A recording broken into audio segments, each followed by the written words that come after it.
ಕರೆದಿಲ್ಲ ಅಂತ ಹೇಳ್ತಾರೆ ನೋಡ್ರಿ. ಎಂತ ಬೇಗ ಮಾತಾಡ್ಬೇಕು, ಮುಚ್ಚಿಗೆ ಸತ್ಯವನ್ನ ಹೇಳಿ. ಸನ್ಮಾನ್ಯ ಅಧ್ಯಕ್ಷರೇ, ಇವತ್ತು ನಾವೆಲ್ಲ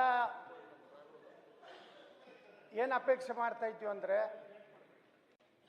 ನಿನ್ನೆ ಸದನ ನಡೆಯುವಾಗ ಕೊಲಿವಾಡ್ ನಮ್ಮ ವೀರಶೈವ ಲಿಂಗಾಯತ ಪಂಚಮಸಾಲಿ ಸಮುದಾಯ ಮತ್ತು 2Dದಲ್ಲಿ ಸೇರಿದಂಥ ಮರಾಠ, ಜೈನ, ಕ್ರಿಶ್ಚಿಯನ್ರು ಎಲ್ಲರದ ಪರವಾಗಿ ಹೋರಾಟ ಮಾಡ್ತಾ ಇದ್ದೀವಿ. ಆದರೆ ನಾವು ಇವತ್ತು ನಿರೀಕ್ಷೆ ಮಾಡಿದ್ದು ಕೇವಲ ಮಾನ್ಯ ಗೃಹ ಮಂತ್ರಿಗಳ ಈ ಒಂದು ನಿನ್ನೆ ನಡೆದಂಥ ಘಟನೆ ಬಗ್ಗೆ ಅವರಿಂದ ನಾವು ಒಂದು ಹೇಳಿಕೆ ನಮಗೆ ಬೇಕಾಗಿದೆ. ನಾವು ನಮ್ಮ ವಿರೋಧ ಪಕ್ಷದ ನಾಯಕರು ನಾವೆಲ್ಲ ನಮ್ಮ ಪಕ್ಷದ ಮುಖಂಡರು ಕೂಡಿ ಈ ಒಂದು ಅಧಿವೇಶನವನ್ನು ಹಾಳು ಮಾಡಬಾರ್ದು. ಧರಣಿ, ಅಹೋರಾತ್ರಿ ಧರಣಿ ಇವೆಲ್ಲ ಏನು ನಮಗೆ ಲಾಭ ಕೊಡುವಂಥದ್ದಲ್ಲ. ನಾವು ಆದಷ್ಟು ಪ್ರತಿಯೊಂದು ನಿಮಿಷನೂ ಸಹ ನೀವೇನೋ ಹೇಳಿಕೆ ಕೊಟ್ಟಿದ್ದಲ್ಲ 25 ಕೋಟಿ ರೂಪಾಯಿ ಖರ್ಚಾಗಿದೆ ಅಂತೇಳಿ, ಅದಕ್ಕೆ 1 ರೂಪಾಯಿನೂ ಸಹ ಹಾನಿಯಾಗದ ರೀತಿಯಲ್ಲಿ ರಾಜ್ಯದ ಜ್ವಲಂತ ಸಮಸ್ಯೆಗಳ ಬಗ್ಗೆ, ವಕಫ್ ಬಗ್ಗೆ, ಉತ್ತರ ಕರ್ನಾಟಕದ ಅಭಿವೃದ್ಧಿ ಬಗ್ಗೆ ಮತ್ತು ಮೂಡಾ ಬಗ್ಗೆ, ವಾಲ್ಮೀಕಿ ಬಗ್ಗೆ, SCP TSP ಸುಮಾರು 24,000 ಕೋಟಿ ಡೈವರ್ಟ್ ಮಾಡಿದ್ರ ಬಗ್ಗೆ ನಾವು ಇಲ್ಲಿ ಬೋಯಿ ನಿಗಮದಲ್ಲಿ ಆದ ಹಗರಣ ಬಗ್ಗೆ ನೋಡಿ ನಾವು ಪ್ರಾಮಾಣಿಕವಾಗಿ ಮಾನಸಿಕವಾಗಿ ನಮ್ಮ ವಿರೋಧ ಪಕ್ಷದ ನಾಯಕರನ್ನ ವಿನಂತಿ ಮಾಡಿಕೊಂಡು ನಾವು ಚರ್ಚೆಗೆ ಸಿದ್ಧಾಗಿದ್ದೀವಿ ಅಧ್ಯಕ್ಷ. ಆದರೆ ಓಕೆ ಅನ್ಬೇಡ್ರಿ, ನಾವು ಇನ್ನೂ ಒಂದು 15 ಮಿನಿಟ್ ಮಾತಾಡೋದು. ನೀವು ಓಕೆ ಟಾಟಾ ಬೇಡ, ಈಗ ಲಾಸ್ಟಿಗೆ ಮುಂದೆ ಹೋಗ್ಲಿ ಅಂತ ಹೇಳಿ. ಈಗ ಅಧ್ಯಕ್ಷರೇ, ನಾವು ಮಾನ್ಯ ಗೃಹ ಮಂತ್ರಿಗಳು ಹೇಳಿದಂಥ ಅವರ ಹೇಳಿಕೆಗೆ ನಾವು ಸ್ಪಷ್ಟೀಕರಣ ಕೇಳಿದ್ ಬಿಟ್ರೆ ಏನೂ ಚರ್ಚೆ ಮಾಡಬಾರ್ದಕ್ಕಿತ್ತು. ಆದರೆ ತಾವು ಇವತ್ತೇನು ಮಾಡಿದ್ರಿ, 2A 2B 2C ಎಲ್ಲ ಚರ್ಚೆ ಮಾಡ್ಲಿಕ್ಕೆ ಅವಕಾಶ ಕೊಟ್ಟರು. ಅದ್ರಾಗ ನನಗೆ ದುರ್ದೈವ ಅಂದ್ರೆ ಯಾವುದೇ ಮಂತ್ರಿಗಳು ಸದನದಲ್ಲಿ ಅವ್ರ ಇಲಾಖೆಗೆ ಸಂಬಂಧ ಇಲ್ಲಾರ್ದಂಥದ್ರಲ್ಲಿ ಬಾಯಿ ಹಾಕೋದು, ಮೇಲಿಂದ ಮೇಲೆ ಎದ್ದು ನಿಲ್ಲೋದು, ಇದು ಒಂದು ಸದನದ ಗೌರವ ಅಲ್ಲ, ಸಭ್ಯತೆ ಅಲ್ಲ. ಸಚಿವರು ಅಂದಮೇಲೆ ಅವ್ರಿಗೆ ವಿಶೇಷವಾದಂಥ ಅಧಿಕಾರ ಇದೆ, ಗೌರವ ಇದೆ.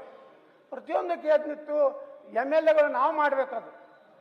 ಹೊಸದಾಗಿ ಬಂದಂಥ MLAಗಳು ಅವರು ಮಾಡ್ತಾರೆ ಬಿಟ್ಟು ಅವ್ರಕ್ಕಿಂತ ಅಲ್ರಿ ಅದಕ್ಕೆ ಸಬ್ಜೆಕ್ಟ್ನೇ ಐತ್ರಿ. ಅದು ಸಬ್ಜೆಕ್ಟ್ ಬಿಟ್ಟು ನಾನು ಪಾಕಿಸ್ತಾನ ಬಗ್ಗೆ ಮಾತಾಡಕತ್ತೀನಿ, ನೀವು ಒಳ್ಳೆ ಸಬ್ಜೆಕ್ಟ್ ಐತ್ರಿ, ಓಕೆ ಐತ್ರಿ, ಅದು ನೀವು ಆರಾಮ್ ಕೂತ್ ಬಿಡ್ರಿ. ನಾ ಎಲ್ಲ ಬರೋಬ್ಬರಿ ಮಾತಾಡ್ತೀನಿ, ಲೈನ್ ಬಗ್ಗೆ ಮಾತಾಡ್ತೀನಿ. ನನಗೆ ಯಾರು ಡಿಸ್ಟರ್ಬ್ ಮಾಡೋದು ಬೇಡ, ನಾ ಯಾರಿಗೂ ಡಿಸ್ಟರ್ಬ್ ಮಾಡಿಲ್ಲ.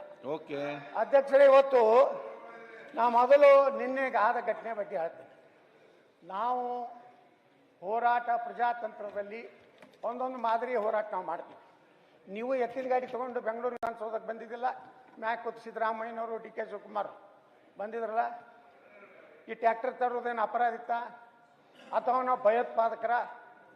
ಆ ಪಂಜಾಬ್ ಬಾರ್ಡರ್ದಲ್ಲಿ ಮಾಡ್ದಂಗೆ ನಾವು ಹೋಗಿ ಇದು ನಮ್ಮ ಲಾಲ್ ಕಿಲಾ ಮೇಲೆ ಏನಾದರೂ ಇದನ್ನು ಜೆಂಡಾ ಹಾರಿಸುವಂಥ ದುಷ್ಟ ಶಕ್ತಿಗಳ ನಾವು ರೈತರ ಮಕ್ಕಳ್ರಿ, ಅನ್ನ ಹಾಕೋರು, ನಮ್ಮ ಸಮುದಾಯಕ್ಕೆ ನ್ಯಾಯ ಬೇಡ ಗೊತ್ತಪ್ಪ. ಇದನ್ನ ನೀವು ಒಂದು ರೀತಿ ಭಯೋತ್ಪಾದಕ ರೀತಿಯಲ್ಲಿ ಪೊಲೀಸರು ದಿನ ನಮ್ಮ ಸಮುದಾಯದ ಎಲ್ಲ ಮುಖಂಡರಿಗೆ, ತಾಲೂಕಾ ಮುಖಂಡರಿಗೆ ಫೋನ್ ಮಾಡಿ ಧಮಕಿ ಹಾಕೋದು, ಬೆದರಿಸೋದು, ನೀನು ನೋಡ್ಕೋತೀನಿ ಅನ್ನೋದು PSI, ಈ ರೀತಿ ಒಂದು 15-20 ದಿವಸದಿಂದ ಮೆಂಟಲಿ ಟಾರ್ಚರ್ ಮಾಡೋದು. ಟ್ರ್ಯಾಕ್ಟರ್ ತರೋರ ಬಗ್ಗೆ ಅಂತರೂ ಹೀನಾಯ ಮಾನಾಯ ಮಾಡಿ ಹೊತ್ತು ನಮಗೆ ಅಪಮಾನ ಮಾಡುವಂಥದ್ದು ಕೆಲಸ ಮಾಡೋದು. ಗೃಹ ಮಂತ್ರಿಗಳು ಅವ್ರ ಪಾಪ ಮಾನ್ಯ ಅವ್ರ ಸ್ಟೇಟ್ಮೆಂಟ್ ಮಾಡೋದು, ಇಲ್ಲ ನಾವು ಏನು ಹಿಡ್ಕೊಳಪ್ಪ, ಇಲ್ಲ ನಾವು ಟೆಂಪೋ ಟ್ಯಾಕ್ಸಿಗೆ ಅವಕಾಶ ಕೊಡ್ತೀವಿ. ನಾವು ಅದನ್ನು ಸ್ವಾಗತ ಮಾಡಿದ್ವಿ. ಗೃಹ ಮಂತ್ರಿಗಳು ಇವತ್ತು ಬಹಳಷ್ಟು ವಿಚಾರ ಮಾಡಿ, ಯಾಕಂದ್ರೆ ಮುಖ್ಯಮಂತ್ರಿಗಳ ಮನಸ್ಸಿರಲಿಲ್ಲ, ಜೀಪನ್ನು ಬಿಡಬಾರ್ದತ್ತೆ ಇತ್ತು ಅವ್ರ ತಲೆಗೇನಿತ್ತು ಗೊತ್ತಿಲ್ಲ. ಯಾಕೋ ದೊಡ್ಡ ಮನಸ್ಸು ಮಾಡಿ ನಮ್ಮ ಗೃಹ ಮಂತ್ರಿಗಳು ಒಂದು ಹೆಜ್ಜೆ ಮುಂದೋಗಿ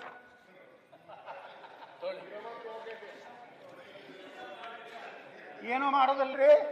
ನೀವೇ ಹೇಳಿರಲ್ಲ, ಅವ್ರಿಬ್ಬರೇ ಹಂಚ್ಕೊಳಕತ್ತಾರ, ನಾ ಏನು ಮಾಡ್ಲತ್ತೇಳಿ, ನಾ ಏನು ಮಾಡೋದಿಲ್ಲ. ಅದಕ್ಕೆ ಅಧ್ಯಕ್ಷರೇ, ಇವತ್ತು ನಾ ಹೇಳ್ತಿರೋದು ಏನಂದ್ರೆ, ಹೋರಾಟ ನಾವು ಭಯೋತ್ಪಾದಕರಲ್ಲ, ನಾವು ಪೆಟ್ರೋಲ್ ಬಾಂಬ್ ಸಿಡಿಸೋರಲ್ಲ, ನಾವು ಕಲ್ಲು ಹೊಡೆಯುವ ಜನಾಂಗದವರಲ್ಲ.